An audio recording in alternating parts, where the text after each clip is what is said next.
Bringing Down Security, and I am Brian Bragg.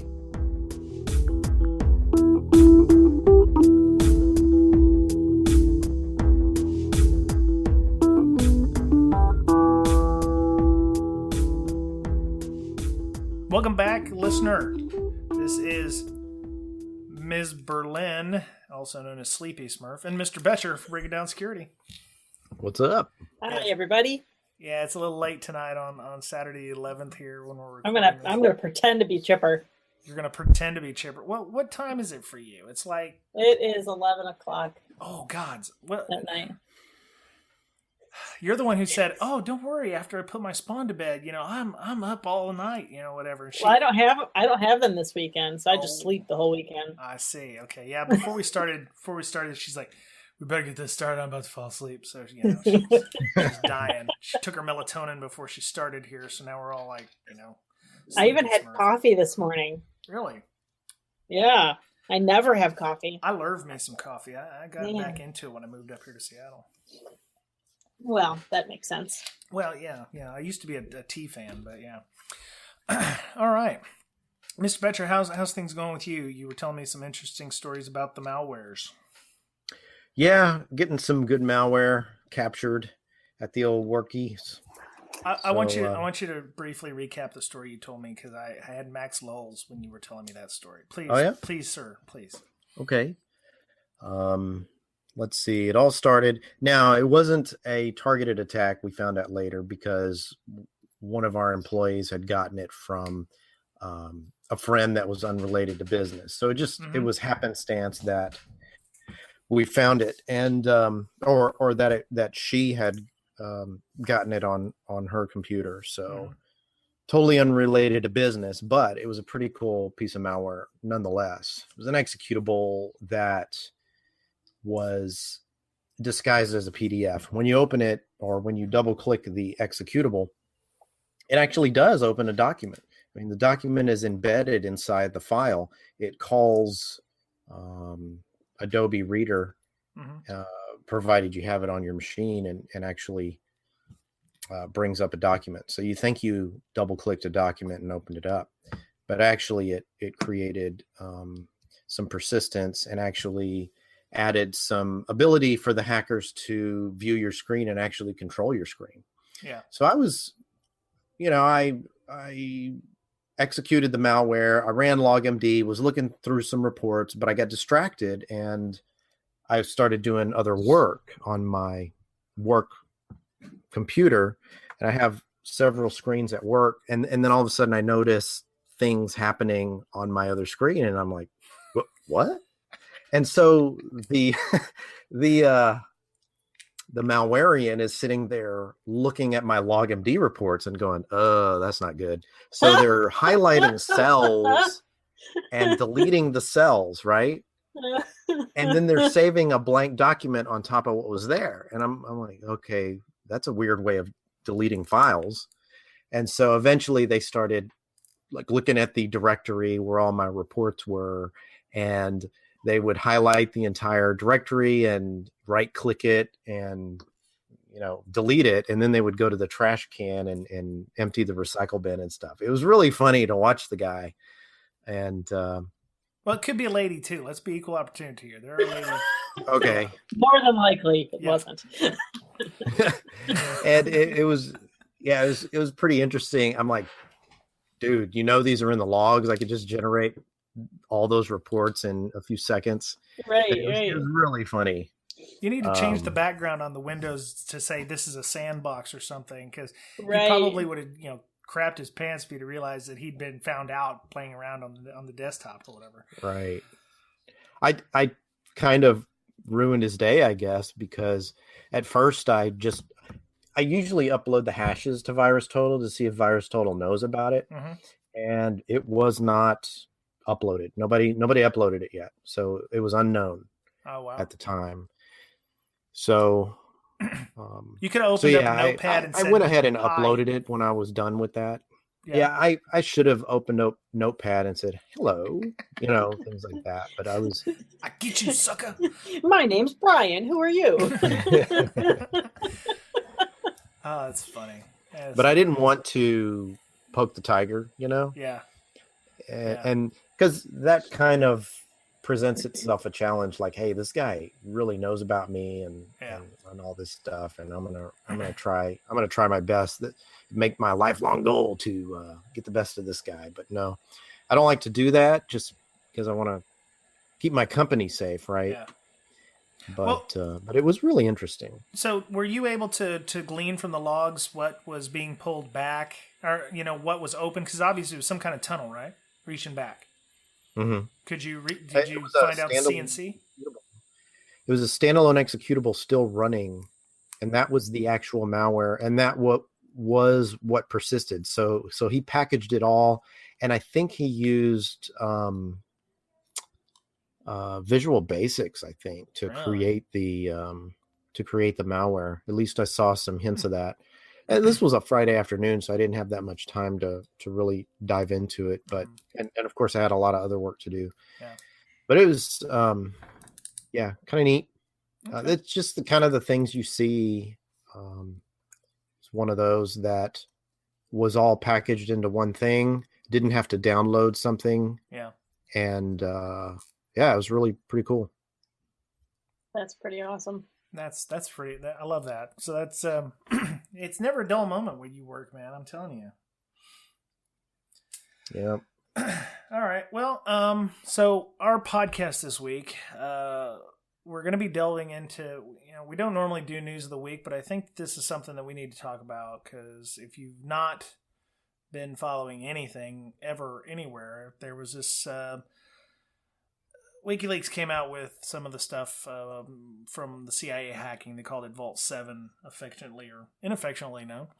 And some of the stuff has been posted from this cache if you're foreign, non-US, of this bunch of data that was found from a CIA wiki in this case. Apparently it was an Atlassian wiki, Jira, not Jira. Jira is a ticketing system. Whatever Atlassian calls their wiki. Right. Confluence, I think is what it's called. Yeah. Yep. Yeah. So this was gleaned from a wiki, apparently on classified CIA servers. And one of the interesting things I find with anything secret is that I went through a lot of this because I was required to, because I don't have clearance. And one, I think that we should know what's out there, because the bad guys are going to look at this stuff. The good guys should probably be looking at it too, to know what they might be up against from the bad guys. I know Mr. Betcher looked at some of it too, right? Yeah, I did. Yeah. Were you required to, or did you just have some idle curiosity? Idle curiosity. Yeah. I mean, I'm working on LogMD, so it's good to know these things. Especially, for example, I'm working on auto runs for LogMD, which is going to be really awesome, by the way. And I wanted to see what kind of methods of persistence were there in the data dump.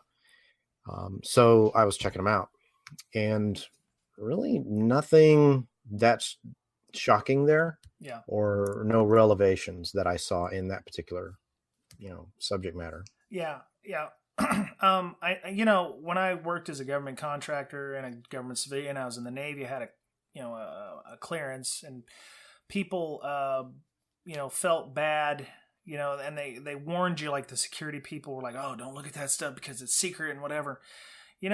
I don't know if it's this way with every leak on WikiLeaks, but I didn't find anything of note that was like out of the ordinary, like, ooh, yeah, that's like uber bad or whatever. I mean, a lot of the stuff that we that I found was not really like considered O-Day worthy. A lot of the stuff was just like stuff that already known by malware people or being used by malware. I don't know what type of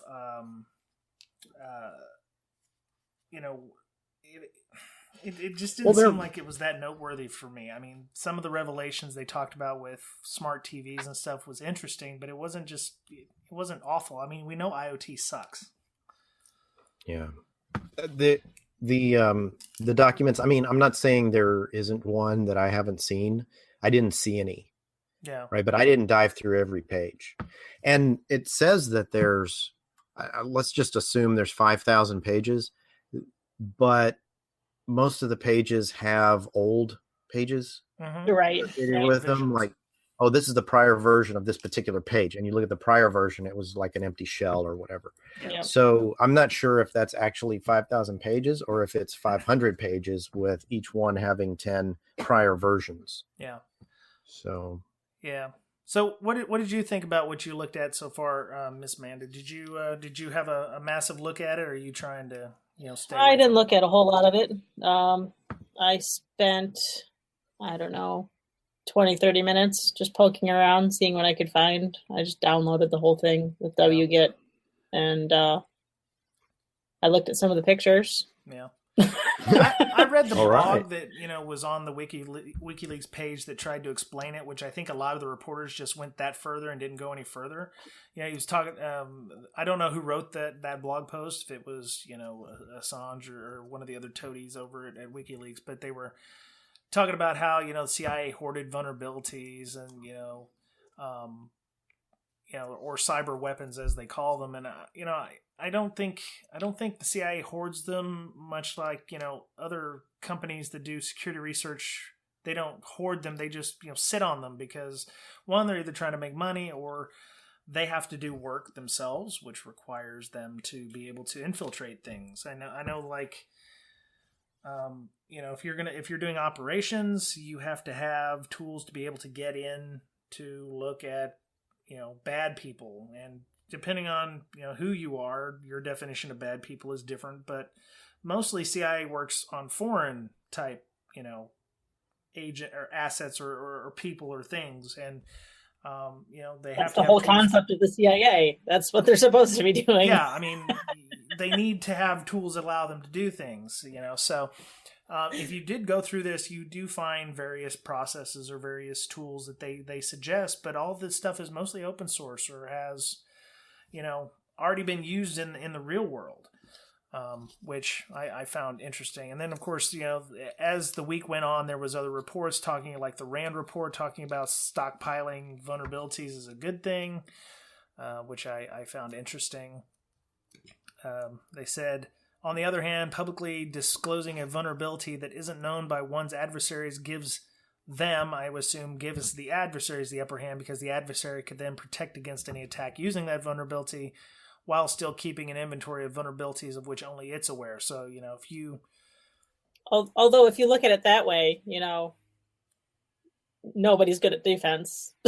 So yeah. even if they do publish the vulnerabilities, who on the adversary side is actually going to go and patch against them? Yeah, it's like the people who, defense doesn't have like defensive O days or something sitting out there that they can, help defend against attackers. That just doesn't exist. It's called patches, which we have to wait for the vendors to come out with a patch or, an open source, group to create such a patch. Yeah, great. Thank you. So, there's so many, obviously if you want to play the political racket with it, there's that, but I am very much exhausted with the whole political thing. So we're just trying to stick to whatever facts are available right now. And to be honest, we're waiting to see if our interview that we're going to have is going to be on too. So, we got him out of bed. It's super important. Yeah. That he's coming on. Oh. So. Yeah. Oh.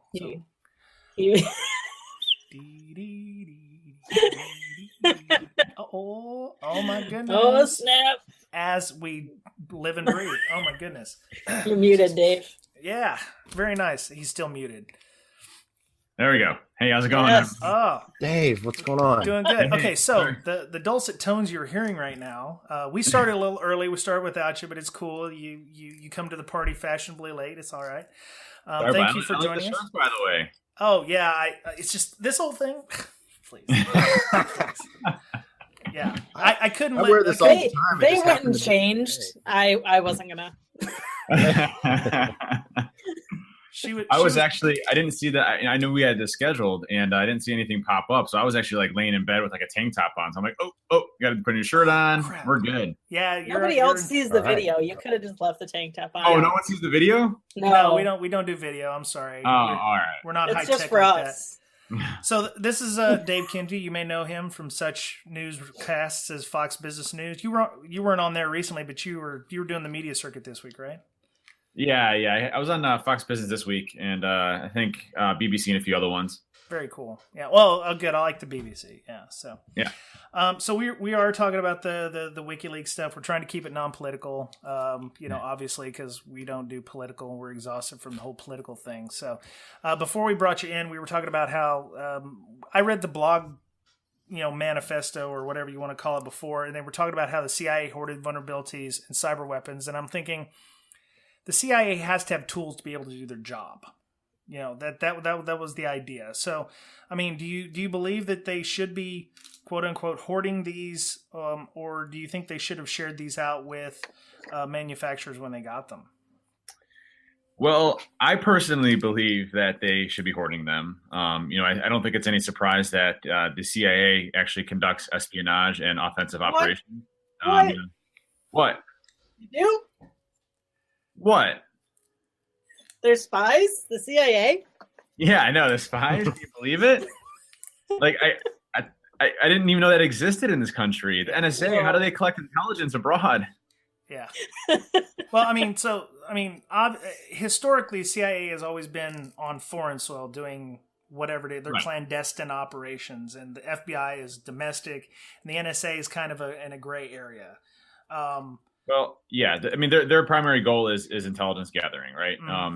Any type of intelligence, planning implants and things like that to be able to survey other countries, and not supposed to be tapping internally here in the United States, right? Yes.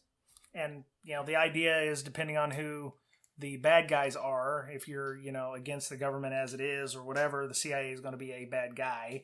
And they, people who are paranoid believe that they might be using those against them. But the idea is if they don't have any kind of tools, they can't do their job. And I know you went through quite a bit of this obviously for media purposes. We're not media, we're just a podcast. But did you find anything shocking or of note in this that really is surprising? Yes and no. For one, I would expect code to get burned, right? That's pretty standard. I would say, hey, 0 days getting burned, things like that. That's part of it. They can rewrite code. But I think the damaging part about the whole thing was all of the playbooks that got exposed, which basically outlines how the CIA conducts, cyber operations. I hate using that word cyber, but I'm going to use it.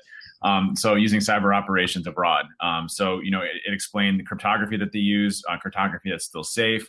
How they go and do implants, how they evade detection. And then it went into a lot of their different programs and how the programs are built, such as Weeping Angel, Umbridge, which is a part of the CIA used for identifying other adversaries and possibly mimicking other adversaries when they're attacking. So it went through a lot of capabilities that I think are really damaging for the CIA, but nothing surprising. In fact, I would even say that the CIA is less sophisticated than I would have thought, to put it in a little term. I suppose the NSA, is where we kind of keep a lot of that at, but some of the tools there were NSA specific, probably being on loan from the NSA to the CIA. Yeah. But it kind of shows you they're a little bit antiquated in a lot of cases and didn't have a lot of the capabilities that I thought they would have. Yeah, like some of the iOS and exfiltration of iOS devices was up to iOS 9, but they didn't have anything for iOS 10. Is that because of Apple making some changes from previous, just being updated to the newest version? They haven't gotten, foothold into that yet?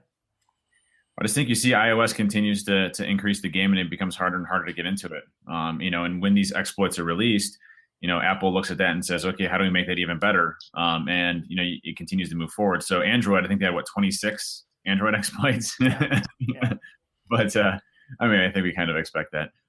But it's something where you look at their capabilities. They didn't have a ton of 0 days going after traditional operating systems such as Apple and Microsoft, which we would have thought you would have seen a lot more of those on. But again, this could be a small repository of a larger one. We don't know. Based on that documentation, the hacking group, I guess, within the CIA, so reportedly around 5,000 people. You look at the comments and the analysis around that, there's nowhere near 5,000 people on that internet site. So you'd hope that there's a lot more capabilities that the CIA has that wasn't leaked. Yeah. Maybe that's just like for their help desk level people. It could be. Absolutely could be, right? Yeah. There was a lot of unclassified stuff in there too. I mean, techniques that are public, techniques that researchers have done. I mean, so I don't really see it being significantly catastrophic except for the playbooks out there. But I thought what was interesting was Assange. He said he wasn't going to release the exploits of the code and work with the manufacturers to actually go and fix that. So that's actually one positive note that I would say came out of that. Mm-hmm. Which I don't know if that surprises me or not. Like it kind of does. Do you think But he'll he would hit do that. manufacturers that have bug bounty programs first to help fund yeah. WikiLeaks? Of course. Wouldn't you? Yeah. My personal opinion is that most of this is probably coming from, this probably came from a contractor, which is what they're assuming for doing investigation contractors, right? Yeah. But a lot of the information that was released during the DNC timeframes, with the shadow brokers and everybody else, the Equation Group, it looked like it was coming from Russia, and that WikiLeaks was kind of a puppet in all of this. And so, is this Assange's way of coming back from it and saying, hey, we're not a puppet. We're going to release this responsibly. And we do have the best interests out there, which I don't believe in any shape or form for 1 minute, but, maybe a way of trying to save face for the whole Russian BS. Yeah. Yeah. So the media did a lot of, FUD. They were trying to say that things like Telegram and secure messaging systems were broken when in fact it looked like the CIA was just developing tools that would grab things before it actually started getting encrypted. So they would, bug the microphone subsystems, or they would, bug the keyboard subsystems so that it wouldn't get encrypted and get sent out over plain text before it went into actual Telegram system. Did I read that wrong? No, it's absolutely right. And it's actually funny because I made a tweet, and Twitter's only, you can only do 144 characters or whatever. Yeah. So I had tweeted, something to the fact of like, hey, because WikiLeaks actually had a blurb that said, Signal, WhatsApp, Telegram, all of them, the CIA had access to. So I tweeted that. And then my very next tweet was, hey, everything's still safe. It's their endpoint compromises. But people only saw that prior tweet, and they're like, what? And the whole world started blowing up. I'm like, no, everything's fine. Yeah. Everything's fine.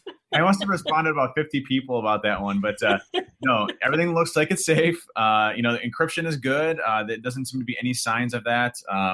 End-to-end encryption, AES, they said is still good. So, I mean, no, you're absolutely reading that right. And there was also some FUD out there too around the smart TVs, where they're saying, the CIA can remotely hack into your smart TVs and turn them on with the Weeping Angel program.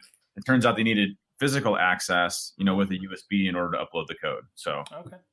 Yeah. And talk about, did you read about the car hacking that was in WikiLeaks and reported?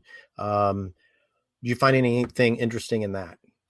Well, from what I read, it was still very exploratory, where they were trying to be able to look at smart cars and, or any cars in specific, and basically conduct assassinations that would be, undetected, for lack of a better term. So Sure. Being able to hide code inside the cars and take control of them, getting into the CAN network and being able to manipulate traffic over that. But I still think that it required physical access to the actual cars in order to do it. And it was still very exploratory, but I could be wrong on that one. Yeah. Yeah. Right. Some of the techniques I found interesting. Do you think that so I used to have a clearance, probably not as high as what you used to have when you're in the Marine Corps, sir. But I find that there was a lot of stuff in there that doesn't necessarily needed to be classified. There was some documents I read in there about how you should obfuscate code that you're building or whatever, and it was like secret, no foreign, and I'm like, that's not classified. I can read that over here on the regular internet. Or, they were talking about process hollowing, and I'm like, oh man, that must be some kind of big thing. And I was like, well, let me go look on Google, because one of the things I'm doing is I'm doing a talk for ISSA Rainier up here to talk about this stuff and how blue teamers can protect themselves, which we'll talk about later. But I was like, well, okay, in case some of these folks are military or DoD contractors, I want to make sure that we can actually talk about this stuff without them fearing for their jobs or their safety. And like process hollowing is something I found on the attack on MITRE's website. So a lot of this stuff is not classified, but I guess just because that it's in a secret wiki, it has to be labeled secret. Well, there was some unclassified things there that were called unclassified, right? But I mean, I think some of those are like capabilities that, if you take something that's public and you pair it with, the CIA performing that attack or that type of attack or knowing about that specific type of attack, then that becomes secret based off of capabilities. That's typically how you would view that. Top secret would be something that is actively developed, that they want to protect, and it maybe has a specific designation or classification within top secret. So why it would be no foreign, I don't know about that. Maybe they want to keep capabilities within the CIA to no foreign operations, but and a lot of times it goes over classification to be safe than sorry. In a lot of cases, but. Yeah, I mean, there's a lot of stuff in there that shouldn't have been classified. Like you look at a lot of the WMI persistence methods, like that was all public stuff. A lot of sub-T's research around Reg SVR32 application whitelisting bypasses. That was in there and marked classified. So there's just a lot of stuff in there that was really just public research that And again, I mean, I think it goes back to I was really kind of disappointed. I thought it was going to be a lot more juicy. Yeah. So I've never actually looked at these things before because I didn't make it my business to get onto WikiLeaks and look at this. Are all of the data dumps very similar to this, where it's like all fluff and elevated by the media is, oh my God, WikiLeaks has got more stuff, and then it really comes to nothing? Or are they all like this, or are there actually some really good meat on the WikiLeaks site? Most of the stuff is very political, not necessarily around like cyber operations or offensive techniques. But you saw and this wasn't through WikiLeaks, but you saw what happened with like the shadow brokers and Equation Group, where they actually had direct source code for like Cisco Pixes and a lot of old code, but it was still very damaging in how they were able to get around a lot of those perimeter devices. But no, WikiLeaks is typically not like that, right? Usually they link to a lot of classified documents. We saw with like Snowden releases where it's just more of like PowerPoint presentations, not necessarily code or anything like that. And that's actually a lot more damaging than not, because a lot of the PowerPoint presentations that you see, makes you think that, if you read one PowerPoint slide, but you don't know the context behind it, it makes it look like, the NSA is like this big bad, organization that's spying on all American citizens in the world, where, it's very targeted in nature in a lot of cases towards people that, necessarily adversaries to the country. So, it's rough because you only get a small fraction of it. And same thing in this dump too. They didn't release any of the code, so we don't get to see how expansive these programs are, or anything like that. So I don't know. It was kind of weak. And the interpretation from WikiLeaks was really weak. How they wrote what was going on was hyperbole in a lot of cases to really amplify what was going on. So that's Is it a breadcrumb kind of thing where it's like, you may have some stuff already, and this could actually help confirm that some of the things that happened, versus like malware. Let's say you got a malware infection, like, oh, okay, so obviously we got infected by this, big, our friend in Comrade Russia, is, figuring these things out, and they could actually use this to help attribute certain attacks. Absolutely. 100%. And very, very much the same way that we did the public disclosures around Grizzly Step, around, all the different indicators for Russia and attributing that back to a number of other places. And it's interesting. It's just, what I found really comical is that if you look at the Umbrage program, which, was supposed to be for understanding adversaries and their footprints and being able to understand the tools and the code that they use. But a part of that, WikiLeaks had reported, and I couldn't find this in anywhere in the documentation, but that Umbrage is also used to pretend to be other countries when you're infiltrating other countries so that you can make it look like you're coming from Russia or China or other places. Sure. And so people are taking that with like, oh, hey, it must have not have been the Russians for the DNC hack. It could have been the CIA doing it, right? And so all these conspiracy theories now coming out, which are absolutely ridiculous with no evidence or proof whatsoever. It's amazing. Yeah. Well, conspiracy theorists don't need proof. That's right. That's right. Yeah. But again, everybody's hacking everybody, and we all in the security industry know that attribution is damn near impossible. I think especially given that. Yeah. I think you can say, hey, it looks like this, but actually getting to an individual people is very difficult unless you've been surveying them for like 6 months. Yeah. But yeah, I agree. Yeah, attribution is near impossible. Yep. So one of the other things I noticed was they were doing like ways to evade sandbox detection. Like mouse clicks. Like some sandboxes don't notice mouse clicks, or it doesn't emulate mouse clicks properly.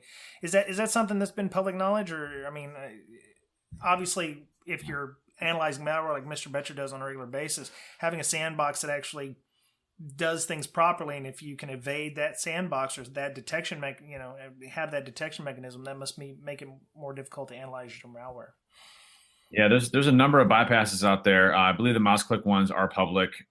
It's all about getting, so the clicking mouse ones requires human interaction, right? So having to open and emulate humans, and that's the same thing in a lot of these sandboxes try to do, but they'll open it up and see if it'll actually execute macros and things like that. But you can do a number of techniques. Like you can say, hey, is my CPU core greater than 2? And if it isn't, then just stop from running and don't execute the code, which circumvents a lot of those. So a lot of those bypass techniques are pretty well available. I didn't think anything new on that front. Yeah. Okay. Crafty. Yep. Well, you can use the WMI auto run in there as well. Just wait a certain amount of time. Sandboxes usually don't wait, right? Yep. That's right. I've seen the ping -N250 just to try and evade sandboxes that way in a lot of the malware I have. And of course, the WMI like time bomb works as well. Yep. So I know you were in bed trying to go to sleep, sir. You probably got a busy day tomorrow. Miss Amanda's about to turn into a pumpkin herself because y'all are on the East Coast. Let's cut to the chase. So blue teamers who are seeing and hearing about this stuff, what is it things that should not, that should keep them up at night, and what should they do can they protect themselves against these things, or is it just carry on business as usual and hope for patches and not get owned? Well, I think, one thing to note is that the CIA doesn't target internally, right? They go after adversaries.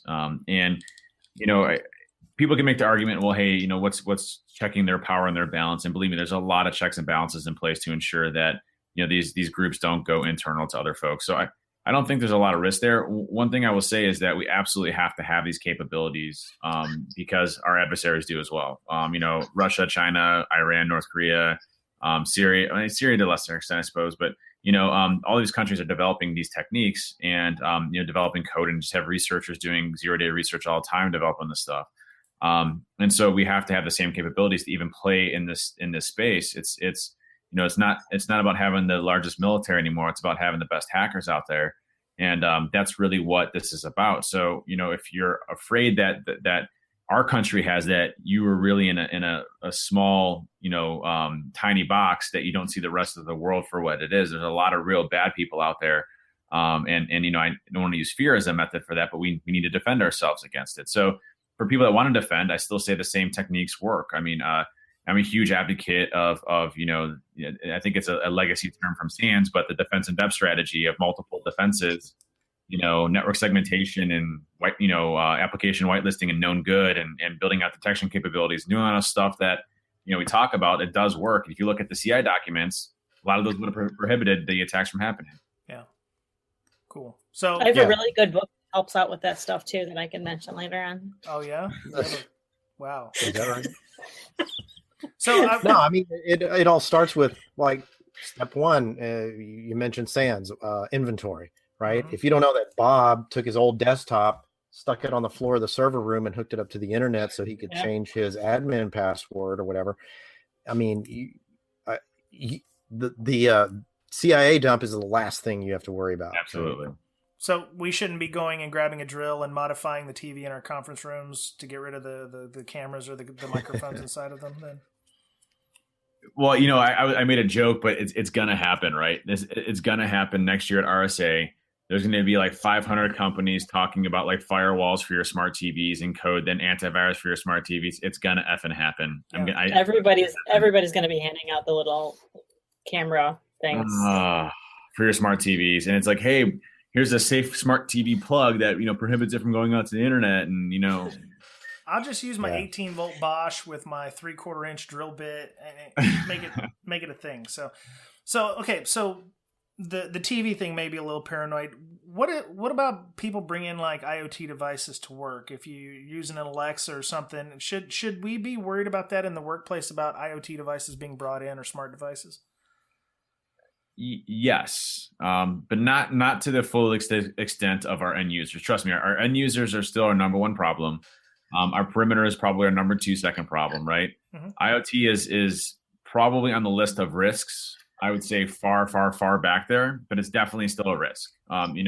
You can definitely target those devices. You can definitely use them, especially when you start talking about PLC and SCADA infrastructure. I mean, process controllers, you can manipulate them in ways that you can literally stay undetected on the network for large periods of time. So yes, they are a risk. We see them, being attacked here and there. But in what percentage of organizations and environments that you're in are those the weakest point? You usually never. I mean, usually there's so many glaring other holes there that the IoT devices are last on the list to go after. Yeah. But I mean, you have manufacturing, right? Manufacturing, I would say, is a big target from an intellectual property perspective, where the build designs and how they architect things and chemical compounds and process formulas and all that stuff, is super, super valuable to other countries that are trying to steal IP. So the environments there may be something where they specifically target it, but it's really based off of the industry verticals that you're in. So I would say, like, I wouldn't go after, personally as a hacker, I wouldn't go after Alexa or a Nest or something like that, because there's so many other things going on over there. In fact, my Alexa just went off right there. Nope. Alexa, buy me 50 pounds of lube. Yeah, turning it off. It's off. I muted it. It would have did it too, because I've already previously ordered 55 gallons of lube. So it would have ordered it. Darn it! It would have sent it to Milton again. It would have went to the home of record address, and it would have sent another 55 gallon drum. Nice. I saw that on XKCD this week, and I died. I was just dying. People walking. We were this close. Yeah. Oh my 55 gallons of drum. Milton. Cancel. Oh, cancel. Yeah. So, I don't want to. I think the WikiLeaks thing has been done to death, but I wanted to get your insights about it from a blue team, because there's a lot of FUD going on out there, and I appreciate you taking the time to do so. Before we move on to one other thing I wanted to discuss, does anybody else have any other questions or thoughts or concerns? Mr. Betcher. Nope. Well, let's move on. I've got some other things to say, but yeah. Yes, we'll important. Say them quickly. Well, okay. So looking at the entire wiki documentation on the CIA, it seems kind of not very professional. I don't know how to put it, like almost juvenile to have it, or not that advanced to have all this stuff on this little wiki page, right? It doesn't seem that professional, like I would expect the CIA to have, right? Do you guys agree? Well, when you say professional, you talking about like the comments and things that were there? Like just a simple wiki with all these techniques, or here's what we do in this situation. We use this tool, or what, and just little blurbs of documentation on each one, not really detailed, not really formalized, that kind of thing. I think if you look at how the CIA has always been structured as more of an espionage type of organization, I would say that it's been pretty loose as far as what they can do, and probably their capabilities. NSA, very formal, very rigorous chain of command, very military centric in a lot of cases. CIA is kind of like the cloak and daggers folks that don't necessarily build the same types of capabilities or have the coders and things like that. So, I mean, I guess I would expect it to be kind of informal. Now, I would have hoped that it would have been much more advanced than what we had saw. I mean, and I'm not saying that they don't have some talented folks there. They definitely have some talented folks there that are amazing. It's just I would have expected more for sure. But it doesn't surprise me because of how the organization's structured, how it's created, and how they operate as an organization. So I would say, the NSA stuff where, we saw, extra bacon, that's exactly what I would expect from the NSA, back in that, that was in 2013 or 2012, right? That's the type of stuff that you'd expect for the CIA. Not as much. I would have expected more automated things of going after people to overthrow governments and intelligence gathering for that. But maybe we can do that part of it, I mean, it almost seems like it looks like a startup mentality, not a formal, like we have these set processes, and when we create documentation, it has to be looking like this formally. right? Well, to be fair, it was a Jira wiki, a Confluence type wiki thing, and it had to be copy and pasted from the documents that he got and put into WikiLeaks' format. So, and of course, they heavily redacted a bunch of stuff. They, only put in things they thought was pertinent, or and there's still a ton of stuff left. So, I mean, we, from what I understand and from what he said or has said, that there's going to be more that's coming out, but. I mean, there might have been some stuff that he didn't want to share, so it was redacted. There were several, directories that didn't have anything in them because obviously they hadn't released that stuff yet. Yep. So, okay. So, you're still on the board for ISC2, yes? I am. Cool. I am. And I was just wondering if you could give us an update for all the CISSPs and the healthcare weasels out there. Any new updates or initiatives or anything that's been started in the last 6 or 8 months? Lots, actually. Lots. So we just had our first Q1 board meeting about a few months ago. We're actually going to have our second one here coming up. So this last quarter, there's all new board members. So a lot of them had been, had left, and then there's kind of the process around like onboarding new board members and things like that. So new committees and all this other stuff. So I'm co-chair of the strategy committee, and I'm also on the ethics committee as well. And so there's a lot of big initiatives. There's what's called the DEEP project, the Digital End-to-End Strategy, which is ISC2's web infrastructure. Let me guess. You can answer this question. When was the last time you logged into the ISC2 web portal? I log in every day. It's on my list of things. I love it. It's a fantastic website resource for people. It's great. You sit down. You do that before you check your email. That's right. Whenever I have in the morning. Whenever you have to renew, you log in, you renew. And when I submit my CPEs, I'm on there probably once a month. Well, okay. Well, you're a very anomalous statistic, because most people wait until the very end of the year to put in their CPEs, and then they pay their AMFs as soon as they're due, right? And so what we did is we actually pulled a lot of that data, and we said, okay, how many times do people log in? When we need to pay our AMFs and when we need to put our CPEs in are the only 2 times that we typically see people log in. Yeah. So the ISC2 portal was extremely antiquated. You're talking, circa, probably 2008, 2009. Yes. And there's a lot of different systems. There's like 10, 15 different systems that, were all kind of cobbled together. And so this part of it was to basically bring all of the systems in together and be able to provide resources for ISC2 members. There's a new cyber range out where you can do a lot of your CPs online and do a lot of additional research and practice online. There's going to be social networking things that we can do to talk to folks that are other people, basically what benefits do you get as a ISC2 member that you didn't necessarily know before. So really kind of keep it to more of a central place for everything. So that's underway, well underway. They're working on that. I believe it's supposed to be at the end of this year or next year, at the beginning of next year, that it's going to be fully released, but it's going to be coming in waves. There's already been a lot of improvements on the site already, and the integration for that. So that's one big piece. Trying to think, the Q1 board meeting was really keeping all of the folks, getting all the folks up to date. So I have to go back to Q4 and think about what we were doing then to now what we're doing. So as far as strategy, I'm working on what are called micro designations. I'm going to be presenting it, I believe, at this board meeting where, let's just say you get a CISP, and I got a CISP when I first started off, but I could have went defense, offense, I could have went IR, I could have went other ways.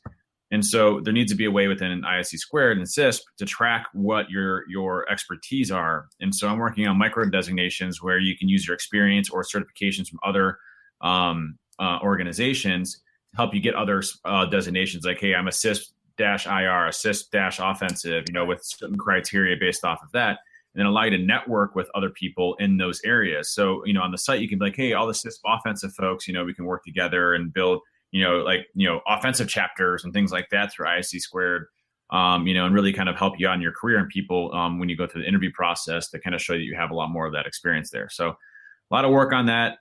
Been doing a lot of that. We also implemented sunsetting, which is for certifications that are no longer relevant. There's a sunsetting process to look at, is the certificate still relevant? Do we need to sunset it and remove it? How do we handle that process? Because there wasn't a process before for it.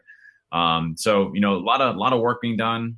We have meetings all the time to go through everything. We'll be in Hong Kong in a few weeks because some of the board members are, in Asia, some of the board members are in Europe, some of us are from here. So we try to balance it in all the different areas. But it seems like it's going well. I'm really happy with the team. And I'll say after this last phase, every board member that we have in this Q1 wants to get stuff done, and they're all on the same page, moving it forward, which is awesome. And the CEO, David Shear, is absolutely amazing. Cool. So you were talking about sub certifications. Is this going to be in addition to like the concentrations of MP, EP, and AP? Yes. And it's going to be specifically focused on like other certifications that you may have already. Like if you have an OSCE or OSCP or SAN certs, things like that you can leverage to be able to build your experience within ISC2 and your CISP, aside from those other, ones. So yeah, absolutely. How are you reaching out to SANs and OffSec and those and trying to help figure out how you can better leverage those trainings? Not yet. We're still in the what we call exploratory phase of it. And we wouldn't actually technically handle that. So the board handles what certifications are maintained and kind of the direction on the certifications. But as far as execution, that would go down to ISC2 then to start to build that out. So we are essentially the governance around the certifications themselves. And then from there, ISC2 as a whole, as an organization, goes in and does the implementation of that. So we're still in the exploratory phase of that. But I mean, I'm absolutely, definitely working with the different organizations to help that out. Yeah. So you guys have a lot going on. I've just recently started getting involved with the CISSP Reddit over there, and so there's a bunch of people over there brand new. Some of them have had their CISPs for a while. There's their healthcare certs or whatever. If they wanted to help with any of the steering committees or anything like that, is there a process by which they can volunteer to help out with those kinds of things? Yeah, definitely. So, we look for people outside of the board to also help out. It could be ISC2 members and non-ISC2 members as well. And so we actually have a number of folks that are on the committee, and we add them all the time. So I'd highly recommend reaching out to one of the board members. You can reach out to myself. And where you want to help out at. And definitely when we have our meetings, usually what happens is, before the board meetings themselves, we have a day, before then for that committee to meet and go over things, and it can be via conference call and others as well. So you have to go on site if you don't want to. But yeah, absolutely. You can reach at me. It's just dkennedy@isc2.org and put you in touch with the right folks. Cool. Is there like a CFP or something on? I know you said you're trying to modernize the website, but is there a place where they can find that information to know if there's different committees they want to get involved with? That's a good idea. And traditionally, no, like the committees themselves, are kind of instituted by the board of directors, and then from there, they're established Q1, and people can actually go to the Q1 board meeting too. At the beginning of it to go through everything, and actually if you wanted to go to Florida where it's at. But no, there's no specific place. That'd be a good place to actually put up on the site to say, hey, here's the committees if you want to help out or contribute. Usually the chair and the co-chair would select, additional members outside of the board to help out with that. Okay. Mr. Betcher is a fellow CISP. Does he have any questions? A couple of people asked me, do you, since you're involved in ISC2, is the test going to get a little bit harder, a little bit more challenging, maybe more realistic for the CISP? It's a good question. So I was in that same category as well. Like, hey, let's make the CISP harder. And what's interesting about the CISP is there's actually writers now, and they've improved a lot on the quality of the tests and the questions. And the questions themselves have actually become significantly harder. But it is supposed to be a base knowledge test around, your bearing on the different domains and everything within the CISSP, right? Yep. And so, it's not supposed to be a OSCE or OSCP or a SANS, test. And what it's really supposed to do on top of that is be more of an ethics guidance for you in this industry to say, hey, I attest to the ethics of being an ethical hacker or being in the security industry and having ethics around for what we deal with. And then, hey, here's a base comprehension of knowledge. Now, they meet every year I think multiple times a year. I want to say every quarter, and they have different writers that actually focus on different tests to make them harder. That focus on the accuracy of the questions. That's been a new process, I think, as of 2 years. But I mean, you really probably only seen it probably maybe 6 months to a year ago, where those tests have actually become significantly harder from a question perspective, but also quality wise as well. So there is that process in place, and it is getting better over time. I don't get to see any of the questions, obviously, or anything like that. But I've heard from a lot of folks that have taken the test that someone just sent me recently. He's like, I don't know how you make a multiple choice test as hard as hell as you did, but you mission accomplished. So it is going to be a multiple choice question, test. But I mean, it is trying to understand your base knowledge of what's happening out there. Sure. Yeah. Well, all the answers are right, but which one's the most right? Exactly right. And is it the CIS way, right? Is it ISC2, right? That's Right. Very cool. All right. So I just wanted to get an update because every time I get somebody from ISC2 on, I want to hit that up. So last thing, Derbycon. So excited. We're actually planning some stuff here like we did last year for the show. We're gonna work on our CTF and make it better. Like people can get tickets. Tickets go on sale like a couple hours after we purchase them. Is that how that works?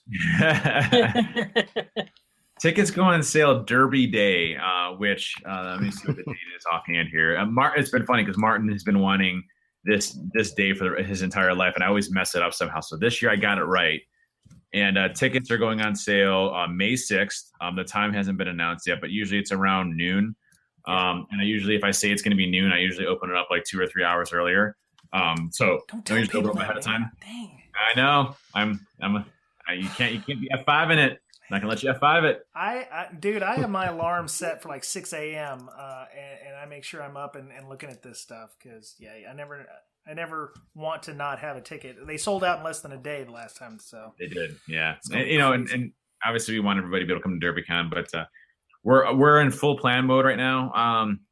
And as you can see, the website just got redesigned. We are fully planning all of everything that's going on. The Martin actually talking to me right now because he's mad at the whole band thing that I concocted. So he's every time I call him, he's like, "Hey," I'm like, "Hey, buddy." Yeah. Hey, he's like, "I'm still trying to figure out how you do your effing band thing." I'm like, "Okay." That's your job. Go figure it out. Yeah, I'm like, okay. Is it? Can I announce it yet? He's like, no, I can't figure this out. I gotta go hanging light here and whatever. I'm like, all right, Martin, no, figure it out, man, please. Nice. So we can't announce the band yet. We're close. And if it doesn't work out, we have fallbacks on that one. But I mean, we've been really working on this one hard. It is possible that the Saturday party could be somewhere else, just based on size and what we need to do with it. But you guys had fire marshal issues last year, from what I heard. Didn't you? No, I don't think we have any fire marshal issues. No. Okay. No. Cool. No. All right. But I mean, we just want to make sure that the stage can support the show that we're trying to put on, and obviously, Derbycon is known for its shows, and we want to make it even better this year. So is it Blue Man Group? Yes. Is it Weird Al? Yes. Is it Weird Al? Way better. Weird Al. Way better. It's cool. I'm not confirming or denying anything, man. You can't get any better than Weird Al. Dang it. All right. So I have another question. So we're gonna do our CTF, and we had a raffle like we did. I don't know if we're gonna do the raffle again this year, but so one of the things I hear about Derbycon is that the LobbyCon is very, very excellent, and a lot of people will just get a hotel room and then just come to LobbyCon and not see the talks. Maybe you can talk to what they're missing out by not buying the tickets and going to the talks. Well, I mean, I think if you look at the talks that we have every year, there's some fantastic talks. I mean, I go in afterwards after it's all been over with, and I still review them and watch them based off of content. Uh-huh. And Derbycon is one of the few conferences that I actually sit down and go through and listen and watch conferences. Now, granted, I'm going crazy, busy when I'm doing it all. I can see every talk that I want to. But I mean, you really miss a lot of the bonding with the folks around there that are at the talks, what's happening inside the conference itself. But mostly when we build the talks, we have such a good balance between offense, defense, and everything else in between. That I think it's really a unique mixture. 144 speakers, and at a given time, there's 5 tracks, five tracks going at a given time, and you can literally pick what you want to go to based off of those talks. There's always something to do. So I mean, LobbyCon's great. You know, we recommend it too, just to be able to hang out with folks. But you're missing a lot of the cutting edge talks that are out there. Some of the really good stuff. Excellent. All right. Does anybody have any other questions or anything for Mr. Kennedy? No, I agree with you on the LobbyCon. I mean, you meet after their talk with the speaker, and what? Don't say that. Don't say that. Can't believe you put that in chat. You can't with that mouth. Hey, I managed to not laugh out loud until I saw you giggling. I'm like. So filthy. That's so filthy. Great. We just lost our PG rating. It's all over. No, hey, people listening can't see chat. That's no true. One can see that chat. Just leave it there. That's right. We don't do video chat, thankfully. Oh, thank God we don't do video chat. Anyway, so yeah, DEF CON is my black hat, I like to say. It's the one I like to go to because it's still quite intimate and I can hang out with people. And you mean Derbycon? You said DEF CON.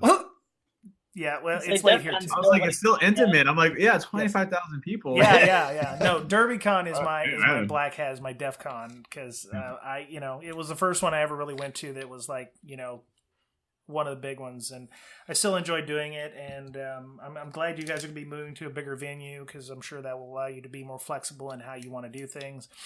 And just so everybody knows what that, like this year is our last year at the Hyatt, so it's still at the Hyatt. Next year we'll be at the Marriott, and it is a larger venue. There's 2 big ballrooms instead of 1. But our goal isn't to grow it to a DEF CON, right? We may add a little bit of people, but it's to give more space to everybody so that you're not crammed so tight into the locations, because it has gotten to be popular. So it's to provide more space than it is anything else. That's cool. That's very cool. All right. So if busy man that you are, how would people get a hold of you if they wanted to discuss? I know you mentioned your ISC2 email, but is there other better ways of getting a hold of you? Email is usually the easiest. You can always find me on Twitter, on social media and everything else. I mean, I'm always responsive on Twitter. So if you hit me up on there, I'm always hitting. You can always email me at my ISC2 account. Yeah. I mean, I always try to respond to everybody as much as I possibly can. I really try to help people still. I mean, it's, get busy. Man, I was going to ask you how you do it because I'm having a hard time now, and it's. Well, once you get on this podcast, I think that's what it was. It bumped me up to like elite status. So I was this almost happened to me yesterday, but I resisted. So Dave, have you ever tweeted, posted, or messaged in the shower? Like, what? Do you messaged all the time? Are you so busy that you just can't get away for 10 minutes, right? It depends on how busy I am at that time, but yes, I have absolutely taken showers while getting things done on the phone, like tweeting or Facebooking or getting emails off or on a conference call. I've done conference calls in the shower. No bullshit. Wow. That's impressive. I have not crossed that threshold yet, but I'm close. Well, listen, you don't want to stink the rest of the day, and you only have, like 15 minutes before you got to be out the door, and then you have conference calls the rest of the day, or, you're on, you go catching a flight or something. So literally, you say your thing, you put it on mute real quick, you lather up really fast, and then you turn the water off so they can't hear anything, and then you start talking again, and then you got a couple seconds, you turn it back on again, I got that down. I got down to the science. I've taken like 5 or 6 conference call showers. Yeah, I can imagine. We've you take a phone call, you got to mute it, make sure you flush, and then I do that all the time. So you can answer the question. Bathroom conference calls all the time. Yeah. That's like almost every day. Oh yeah. There was actually a funny story. So I was on a call with one of my guys, Ryan. He's in sales. He's like, hey, we're at this Mexican restaurant. It's like 12 o'clock and a real busy time. And Ryan's like, hey, can you be on this call at 1? I'm like, yeah, it should be no problem or whatever. And he's there too. And like our food's not coming out. It's like 12:57 and we just got our food. And so Ryan's like, hey, you know what? I'll stall for like 10 minutes. Why don't you just finish up eating and pay and everything? So I'm like, all right, cool. So he's like, but just dial in first and introduce yourself. And then, so I'm like, all right, that's fine. I can go around the corner real quick, and say, hey, this is Dave, and then put on mute and then, pay and everything for the team and all that good stuff. So I'm there with the entire team at Binary. And, so like Ryan goes on and he's talking for like literally 30 seconds. And I got on mute. I'm eating and everything. I just gotten the check. And he's like, all right, Dave, so why don't you kick it off and start doing? I'm like, what? And I'm in the middle of this packed place, and it's like a windy tornado storm outside. So there's nowhere for me to go that's safe. And so I go outside, run outside, leave my credit card behind. I completely forget about it. I go outside. I'm in this like wind tunnel. I'm trying to like tuck away in the tiny like crevice of this hole to start talking.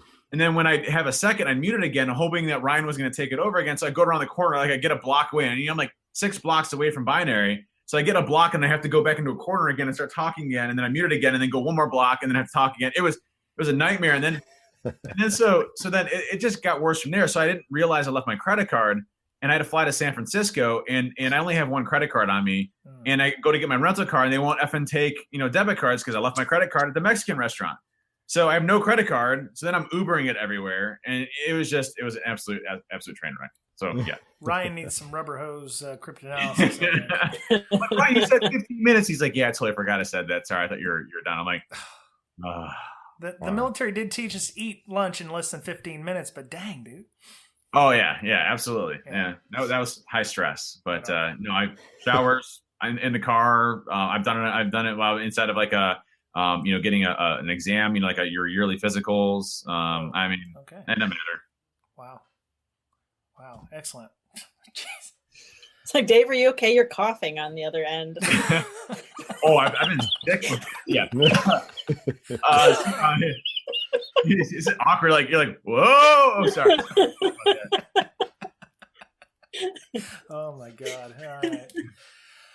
Well, that's a side of Dave I haven't thought about. Okay. Take your clothes off and put on this gown. Oh, you've never thought about. Yeah. Wow. All right. Well, Dave, we're gonna let you go. It's almost midnight your time. We're just gonna, talk about our CTF club and our book club and stuff on our Slack channel. So please have a good night, sir. Yeah, back at you. And apologies for being late to the podcast. My bad on that one. No, it's okay, sir. It's totally understand. Thanks for everything you guys do, and guys and gals do for doing the podcast and always getting the message out there. So I appreciate you as well. All right.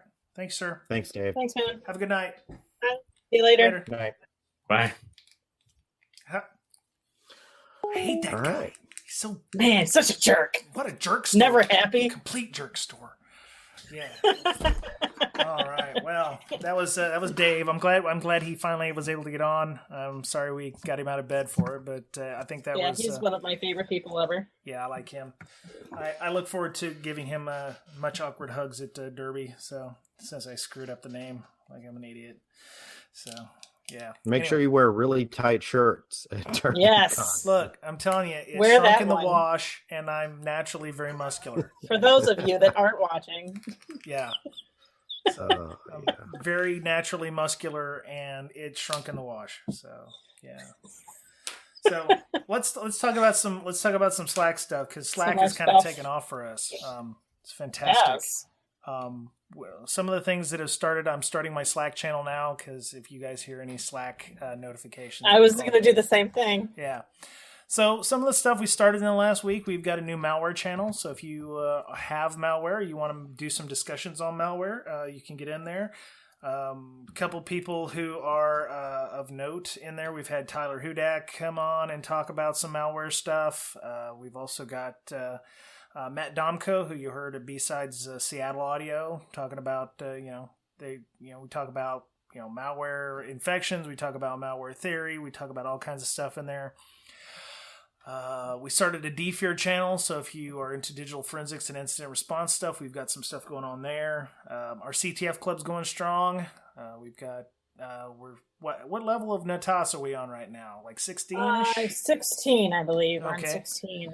But as we've seen that, you don't even have to be caught up to be involved with that, and to put some information out there. If you have anything to contribute, that's great. Our book club will start on the 19th of March, so you've got enough time to get the ebook of that, which it's only in ebook format right now. It's a little book that Miss Amanda and Mr. Lee Brotherston, Miss Lee Brotherston. Oh, he's gonna flay me. Oh my god. Well, he's imported by artists. Screw him. I know, right? Lee Brotherston. We're actually supposed to have him on next week with Miss Berlin to talk about the book. So we're gonna definitely have that as a thing. But yeah, it starts 19 March. It's available by ebook on O'Reilly. Unfortunately, Amanda gave away all of her free or reduced price codes at Black Hat and DEF CON last year, so we can't get any more. Yeah, I had given one to my son because he wanted to take it in and like show his friends. And I asked for it back, and he can't find it because I know you can reuse the code. So if you can find anybody that has one still, okay, you can reuse it. But I don't have any more. Yep.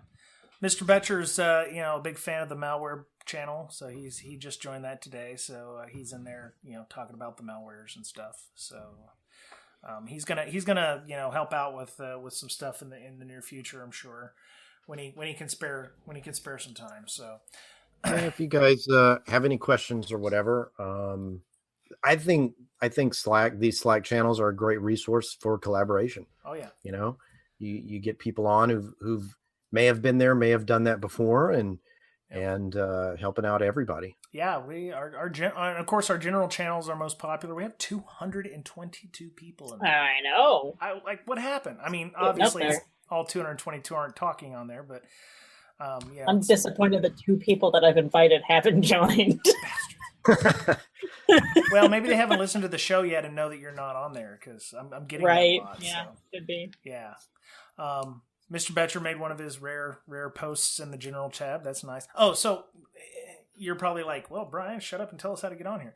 So if you want to join us on Slack and talk about all kinds of stuff on there, you can hit us up at https breaksec.signup.team. And basically you just put your name and information and email in there, and then our Slack bot, affectionately known as Slackbot, will send you an email with a link to be able to join. So it's very simple, and the only rule we have is don't be a dick. I will permaban you with just like in life. That's right. If you are a dick, I will permaban you. I don't care who you are. I wield my power with an iron fist. So yeah, that's a big thing for us. Join us in the book club, and we'll be doing that next week. So you can buy the book and whatever. I did just find out the physical copy is supposed to be out April 17th. April 17th is when it will be. I think it's when it will be shipping. Okay. Very cool. Yeah. All right. That's when it actually. So you can get the Dead Tree version a few days after that. Then I would imagine if you bought it on the 17th. So. Yep. So we do have a Patreon. So if you don't have to support us at a large amount. If you just want to throw us $1 to help offset some of the costs, buy Amanda a cup of coffee or 3, so she can stay awake. Yeah. To be fair, it is almost midnight your time, so I'm not gonna. It's okay. I get to sleep in tomorrow though. No kids, nothing to do. That's nice. If anybody knows her phone number, please call her at about 8 a.m. I will have my phone shut off all day tomorrow. Oh, okay. So sorry, nobody calls. I only talk to you two. Oh, I don't. That sucks. It's a sad life. Yeah. Does anybody else have any other thoughts? Did I put anything else in the Slack channel, CTF book club? We are working on, like we mentioned during the show with Mr. Kennedy, we are working on some stuff for Derbycon. We're going to try to do a CTF again. We're working on another training that we might be giving. We might have some training, yes. We're on the way. We're in the exploratory phases of some trainings that some people have agreed to work with us on. So that's working. That's going to be in the next. We'll have it firmed up probably by next week. I'm hoping that we can get the logistics and announce that formally. But yeah, keep your eyes open for that. And if you're on Slack, you'll be able to see it a lot. So let's end this show. So Miss Amanda, how would people get a hold of you if they wanted to get a hold of you? On all social media at InfoSystir, INFOSYSTIR. So that's like Tumblr, MySpace, right? Chat everywhere. Chat roulette, yeah. I don't think I don't think you have usernames on Chat Roulette, do you? Well, I would hope not, because it's supposed to be anonymous. When I mean, Right. when I've heard. Uh, Yeah. Mr. Betcher, as always, sir, it's great to see you. How would people get a hold of you as well? On Twitter, my handle is @BetcherPwned. And on Facebook, you are not there. Not. Anyway, yeah. No. So, I'll add you on Facebook, but only if I've met you in real life. yeah, that's true. So, Dave Kennedy, of course, the massive Dave Kennedy. You can find him at Hacking Dave on Twitter. You know, he's been posting a lot of stuff. You can also see him on media outlets. He actually does the news stuff. So he was on Fox News, like you said, and he does some CNNs and whatever. So, you know, MSNBCs. the MSNBCs, yeah. Our show podcast, if you just want to follow the podcast on Twitter, is at Breaksec, BRAKESEC. You can follow me at Brian Brake, BRYANBRAKE. We're on iHeartRadio. We just got put on iHeartRadio, so if you are a fan of the iHeartRadios app, we're on there now. We're also on TuneIn Radio, Player.fm. We have an RSS feed if you want to find that. www.breakingsecurity.com is our website. It looks like crap, but I don't want to do anything to fix it. I've tried, and I hate HTML.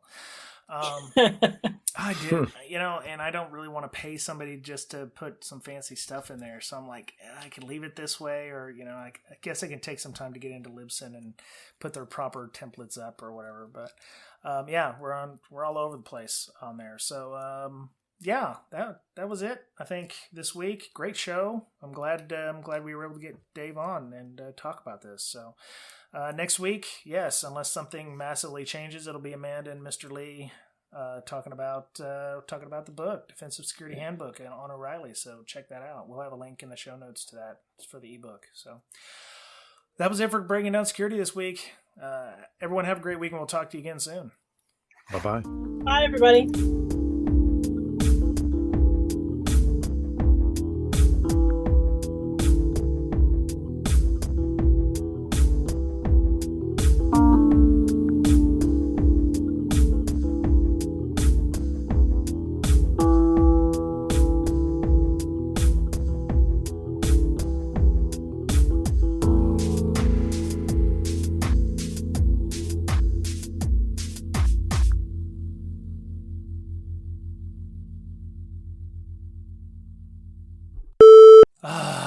Okay, wow.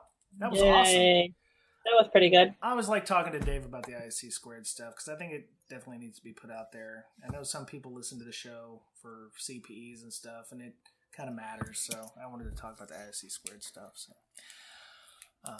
which is good. I didn't know you could actually like volunteer for steering committees and such too. So Yeah, I don't that's think pretty neat. anybody did. yeah.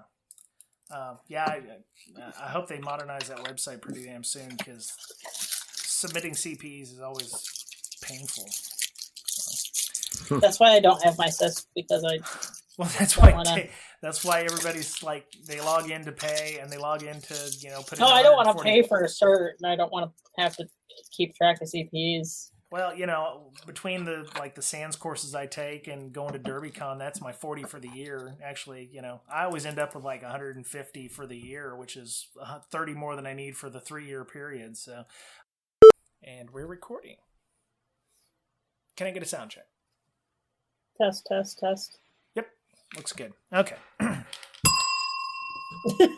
Oh man, my bell's in my closet. That's awesome. I don't have a belt. Shit. Man.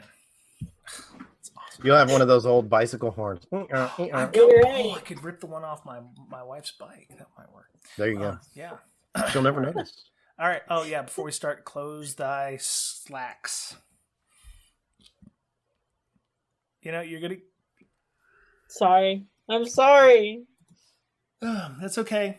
It shows I'm not a psychopath, that I'm empathic, that, Yes, right. So, yeah, it's... Something like that. See, Mr. Betcher, he's a psychopath because he doesn't yawn when other people yawn. So, that's how you know he's a psychopath. Oh, all right. Yeah. This is all Cat's good. out of the bag. I thought we knew that Ooh. before. Cat's out of the bag. Yes, Mr. Betcher's the psychopath. Anyway, all right. Let's do this. In 3, 2, 1. That'd be the toilet. That'd be the turlet. That's the turlet. I share the common, I couldn't hear it. Oh, you don't? No, you don't hear it either? Okay, it got me because somebody using the turlet. The bathroom's like right over there on the other side of that wall, so I can hear it. So obviously my little microphone thing can hear it as well. So, and we're waiting. That's nothing. When the dryer is on, it sounds like I've got like a level 10 Richter Like scale you're earthquake. waiting for liftoff. Yeah, shakes the whole flipping house. All right. In the 3, 2, 1.